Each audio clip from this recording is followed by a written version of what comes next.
name is Linda Da Silva. Welcome to my ethics presentation on psychiatric confidentiality in court cases. This presentation seeks to explore a very complex topic in both a legal and ethical point of view.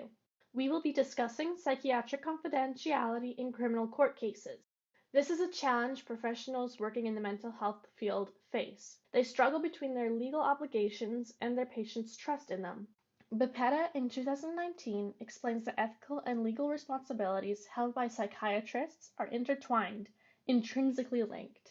Shields 2013 also explains that the criminal justice system as a whole is very difficult to navigate, but especially for people suffering with mental illness and the professionals that provide their care. We will be focusing on cases and definitions in Canada, specifically in Ontario. It is important to know that legal definitions can differ from each province, but the majority of the definitions that you will be introduced to are accepted by the Supreme Court of Canada. With that, let's begin. Very quickly, I would like to discuss the MHA, but most importantly, FIPA, with information acquired from Byrick and Walker-Renshaw in 2016. The Mental Health Act, or MHA, provides a code for the management and protection of a patient's privacy in regards to the personal health information of one who is admitted to a psychiatric facility. This was prior to 2004, when health information disclosure was guided by common law or court orders. In 2004, the Personal Health Information Protection Act, or FIPA, was released, and it provided rules that could be applied to all health sector professionals. These rules would protect a patient's personal health information, but also provide a code for the collection, use, and disclosure of information in a manner that will facilitate effective healthcare provisions. Any releasing of medical information must go through FIPA regulations. There are, of course, exceptions. The College of Occupational Therapists of Ontario in 2014 provided a list of exceptions to FIPA regulations of informed consent. The collection of personal health information is permissible if it is necessary in providing healthcare to a client, and when obtaining information directly from the client is not feasible. The use of personal health information is permissible for program planning purposes, quality assurance activities, training purposes, to prepare for legal proceedings, and billing purposes. Disclosure of personal health information is permissible if the professional believes on reasonable grounds that disclosure is necessary to eliminate or reduce the risk of harm to the patient or to other people. It also permits the professional to assist investigators and inspectors acting under statutory authorization, and more. So what is confidentiality? In a legal sense, Shelley in 2019 defines it as the obligation not to willingly disclose information obtained in confidence from a person without that person's consent. Many people see confidentiality as absolute, that whatever you tell your doctor must be kept private, but this just isn't true. Canadian courts typically agree that the confidentiality obligation occurs when the relationship or situation has an expectation of privacy. However, there are limits to confidentiality. The College of Registered Psychotherapists of Ontario lists several examples of the limits one may face. These include the following: when one believes on reasonable grounds that breaching confidentiality is necessary to reduce or eliminate risk of bodily harm to the patient or someone else, when they suspect on reasonable grounds that a child needs protection from physical harm, neglect, or sexual abuse from their caretaker, when it is necessary for legal proceeding, and to assist investigations if authorized, to name a few. There's a difficult choice a professional must make when deciding whether it is most beneficial to disclose mental health information for court cases. For one, they may be of the mindset that the information has no impact on the case, or that releasing the information may be more detrimental than good. But they are then possibly committing professional misconduct, according to the Canadian Medical Protective Association in 2015. There's also the fear of destroying the relationship the professional built with the client. As Gibson says, if the practitioner decides that their higher obligation is to protect the third party, confidentiality is set aside, at least to the degree necessary to accomplish protection. Next, we must discuss privilege in a legal sense. Shelley, 2019, defines this as the legal right to refuse to disclose confidential information in testifying, when served with a subpoena ordering the submission of documents, or when subject to a mandatory reporting obligation. To simplify that definition, privilege allows someone to keep confidence even when legally required, without legal ramifications. Privilege is not always absolute, and some professional relationships have a stronger privilege than others, such as the solicitor and client relationship. Despite psychiatrists' plea for privilege to be mandatory for their profession, Canadian courts have made it so that patient-provider relationship in psychology does not have automatic privilege. Common law privilege is thus provided on a case-by-case basis. The Slavacek v. Baker case in 1975 provides 4 criteria required to be granted privilege. First, communication must have been made in confidence. Second, preserving confidentiality must be essential to the maintenance of the relationship.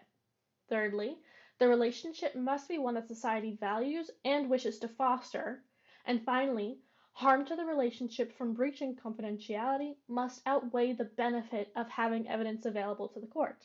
This 4th criteria is the hardest to fulfill, and many relationships are not granted privilege because of their inability to fulfill it. Let's delve further into this by using a case example that was done in the Ontario High Court of Justice, a branch of the Supreme Court of Ontario. In the Gibbs v. Gibbs case in 1985, a couple was in a custody proceeding. The husband argued that the wife could not care for their children due to a history of mental illness that led to 3 earlier hospitalizations. The husband argued that the wife's mental health records should be disclosed as evidence, while the wife rebutted that her records are privileged under Slavacek. Her doctor sided with her, saying that the disclosure of the documents would have adverse effects on her treatment. The court, however, demanded disclosure, saying that the first 3 Slavacek criteria were fulfilled, but not the 4th.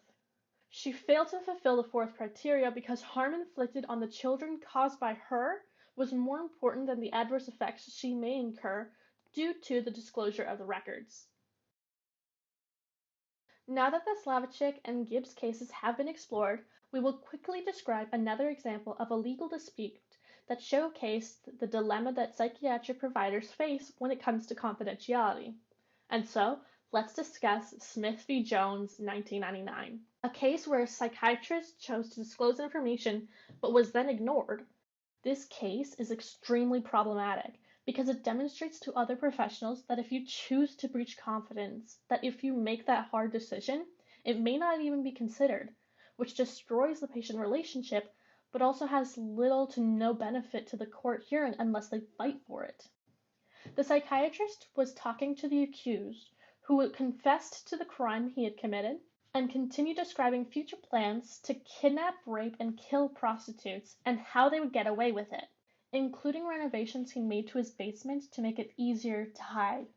The psychiatrist informed the lawyer that the accused was dangerous and would likely commit future crimes, but during the hearing, the psychiatrist's concerns were not addressed.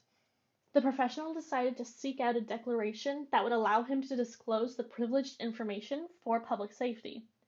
The Supreme Court of Canada allowed this case to set aside the solicitor-client relationship privilege, and they upheld the request. With all that information in mind, we can use it to slowly begin piecing together the issue. The justice system has made it so difficult to be a health professional and uphold confidentiality while also being honest and open in legal proceedings. First, there's an issue that we have hinted at, which is destroying patient trust. The Canadian Medical Protection Association states that confidentiality is fundamental in a clinical setting, as it promotes open and truthful speech from patient to practitioner. Building a healthy relationship can be difficult, but especially when it comes to mental health patients. These clients are required to reveal the deepest parts of their mind in the hopes of improving their health, and many patients go through various mental health professionals before they find one that they click with and trust. According to McFriedren in 1995, breaching confidence on psychiatric records may inflict massive damage on a patient and could potentially deteriorate their mental state and reverse any progress made during sessions. Even if you are not a health professional, If you had to decide between doing something that may harm a person versus not harm them, you would opt for the least amount of damage almost every time. That is part one of this ethical dilemma. The second part is obstruction of justice. While the sentiment of ensuring a patient's mental stability is important, sometimes there may be more benefit of revealing said information. Consider once again the Gibbs case. The College of Physicians and Surgeons of Ontario stated in 2000 that physicians must be aware of and comply with the legal, professional, and ethical reporting obligations relevant to their practice. The issue here is that the legal, professional, and ethical obligations of psychiatric professionals are so intermingled, it can be difficult deciding which option should take precedent.